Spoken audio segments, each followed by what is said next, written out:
Hello viewers, welcome to house of హంగామా queen. ఈరోజు మీతో షేర్ చేసుకునే రెసిపీ చేపల ఫ్రై.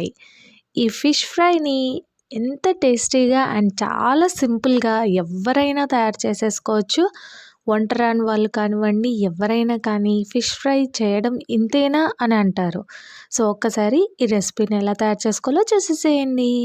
ముందుగా నేనైతే ఫిషెస్ని ఈ విధంగా కట్ చేసుకున్నానండి. మీరు మీకు కావాల్సిన సైజ్ అండ్ షేప్లో కట్ చేసుకోవచ్చు.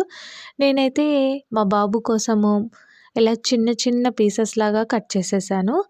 నెక్స్ట్ ఒక కడాయిలో 3 టేబుల్ స్పూన్ల దాకా ఆయిల్ని వేసుకోండి. మీరు ఫ్రైని మరీ ఎక్కువగా ఆయిల్ వేసి వేయించాల్సిన పని లేదు. కాస్త అంటే మన చిన్న స్పూన్తో అయితే అండి 6 టేబుల్ స్పూన్లు, అదే పెద్ద స్పూన్ అయితే 3 టేబుల్ స్పూన్ల దాకా ఆయిల్ వేస్తే సరిపోతుంది. అండ్ ఎప్పుడూ కూడా దళసరిగా ఉన్న పెన్నాన్ని మాత్రమే వాడండి ఫిష్ ఫ్రైకి, లేదు అంటే కింద అడుగంటిపోతుంది. అండ్ అలాగే నాన్ స్టిక్ పెన్నం అయితే ఇంకా బాగుంటుంది.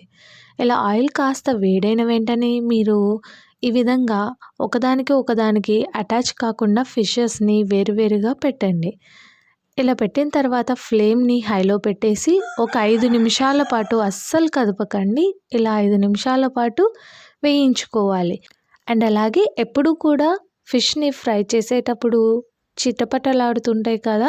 సో ఇలా అవుతున్నట్లయితే మీరు వెంటనే దాన్ని ప్లేట్తో క్లోజ్ చేసేసేయాలి. లిడ్ పెట్టడం వల్ల మనకు చిటపటలాడడం అనేది పడదు. అండ్ అలాగే ఆయిల్ స్ప్లిట్ అవ్వకుండా చాలా జాగ్రత్తగా చేసేసుకోవాలి. సో ఈ విధంగా మనము ఒక 5 to 10 మినిట్స్ పాటు అలా కదపకుండా ఉంటాం కదా. ఒక సైడ్ బాగా రోస్ట్ అవుతుంది. ఇలా అయిన వెంటనే మనము నెమ్మదిగా ఫిషెస్ అన్నిటిని టర్న్ చేసుకోవాలి. సో ఈ విధంగా మనము రెండో సైడ్ కూడా ఫ్లిప్ చేసుకొని బాగా వేయించుకోవాలండి. ఇలా చేసుకోవడానికి కేవలం ఒక 5 నుండి 10 నిమిషాల టైమే పడుతుంది. అండ్ అలాగే ఫ్లేమ్ని మాత్రం హైలోనే పెట్టుకొని వేయించుకోండి. సో ఇలా మనము కుక్ చేసుకుంటే సరిపోతుంది. అండ్ అలాగే మరీ అంత కరకరలాడేలాగా బాగుండదు. సో ఈ విధంగా మనము లైట్గా గోల్డెన్ బ్రౌన్ కలర్ వచ్చేంత వరకు ఫ్రై చేసుకుంటే సరిపోతుంది. ఇలా అవ్వడానికి కేవలం అంటే మీరు మినిమం ఒక 10 to 15 మినిట్స్లో మీరు ఫిష్ని ప్రిపేర్ చేసేసుకోవచ్చు. అండ్ అలాగే మీరు తీసుకునే క్వాంటిటీని బట్టి మీరు బ్యాచెస్ లాగా డివైడ్ చేసుకోండి. అండ్ అలాగే నేనైతే ఇక్కడ ఎలాంటి మ్యారినేషన్ లేకుండా చేస్తున్నాను. ఇదొక టైప్ ఆఫ్ వెరైటీ అనమాట. దీన్ని ఎస్పెషల్లీ మనము చపాతీస్లోకి కానీ సైడ్ డిష్గా అయితే చాలా బాగుంటుంది. పులుసులాగా ఏం ఉండదు. అండ్ అలాగే అన్నం పప్పులోకి అయితే సైడ్ డిష్గా పర్ఫెక్ట్గా ఉంటుంది. సో ఇలా మనము రెండో సైడ్ కూడా కాల్చుకున్నాం కదా, వీటిని ఆయిల్ లేకుండా ఒక ప్లేట్లోకి ట్రాన్స్ఫర్ చేసుకోవాలి. అండ్ అలాగే రిమైనింగ్ ఫిషెస్ అన్నిటినీ కూడా ఈ విధంగానే ఫ్రై చేసేసుకోండి. అండ్ అలాగే ఒకటి గుర్తుపెట్టుకోండి, ఫిషెస్ని ఫ్రై చేసేటప్పుడు ఆయిల్ మరీ ఎక్కువగా వేసుకోకండి.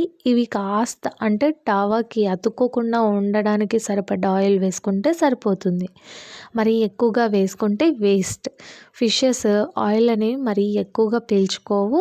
అండ్ అలాగే మనము చాలా తేలిగ్గా ఫ్రై చేసేసుకోవచ్చు కూడా. అండ్ నెక్స్ట్ ఈ విధంగానే రిమైనింగ్ ఫిషెస్ అన్నిటిని కూడా రిపీట్ చేసేసేయండి. సో ఈ విధంగా నేనైతే ఇక్కడ 2 బ్యాచెస్ లాగా డివైడ్ చేసుకొని వేసుకున్నాను. అండ్ అలాగే ఇవి వచ్చేసి దాదాపు 1 కిలో ఫిషెస్ దాకా ఉంటాయండి. ఇవి కాల్చుకోవడానికి ఒక్కటే టైం పడుతుంది, మరి ఎక్కువగా ఏం కాదు. కేవలం ఒక 15 to 20 మినిట్స్, అంటే మనం తీసుకునే ఫిష్ క్వాంటిటీని బట్టి, ఫ్రై చేసే క్వాంటిటీని బట్టి టైం డిలే అవుతూ ఉంటుంది. సో చూసుకొని ఫ్రై చేసేసుకోండి. అండ్ నెక్స్ట్ ఇలా వేయించి పక్కన పెట్టుకున్న తర్వాత ఇంకొక కడాయిలో 1 టేబుల్ స్పూన్ ఆయిల్ వేసి అందులోకి 1.5 టేబుల్ స్పూన్ దాకా అల్లం వెల్లుల్లి పేస్ట్ వేసుకోవాలి.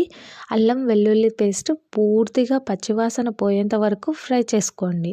సో ఈ విధంగా మనకు అల్లం వెల్లుల్లిని మనము ఫ్రై చేసుకున్న తర్వాత ఇందులోకి చిటికెడు పసుపును వేసుకోవాలి.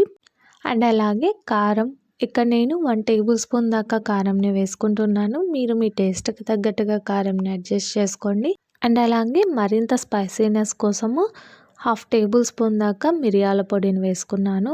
అండ్ అలాగే సాల్ట్ అండ్ అలాగే కారం మీ టేస్ట్కి తగ్గట్టుగా మీరు అడ్జస్ట్ చేసుకొని వేసుకోవాలి. ఈ విధంగా యాడ్ చేసుకున్న తర్వాత ఒకసారి మిక్స్ చేసుకొని ఇందులోకి ఫైనల్గా 1.5 టేబుల్ స్పూన్ కొబ్బరి పొడిని వేసుకోండి. ఇది వేయడం వల్ల ఫ్లేవర్ అనేది ఇంకా బాగుంటుంది. మీరు కుదిరితే ఇందులోకి ధనియాల పౌడర్ అండ్ అలాగే గరం మసాలా పౌడర్ని కూడా వేసుకోవచ్చు. ఇక్కడ నేను అవేవి యూజ్ చేయలేదండి. సో ఈ విధంగా ఇవన్నీ యాడ్ చేసుకున్న తర్వాత ఇలా ఫిషెస్ అన్నిటినీ అంటే ఫ్రై చేసుకున్న ఫిషెస్ అన్నిటినీ యాడ్ చేసుకొని కోట్ చేసుకున్నాను.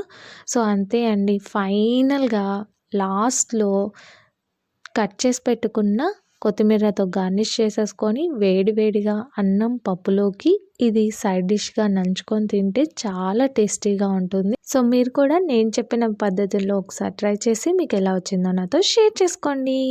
అండ్ అలాగే పక్కన ఉన్న బెల్ ఐకాన్ని క్లిక్ చేసి లైక్ చేయండి, షేర్ చేయండి. Until then bye bye.